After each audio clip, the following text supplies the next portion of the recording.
na anope nkomodie no akoyese ye bibia no obeti ase nti no ensem no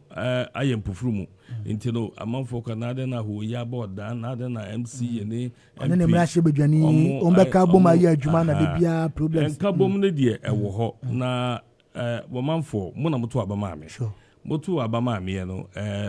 presidency anasa mampani de no kodi NDC for nsem nti na wo se NDC and the MCE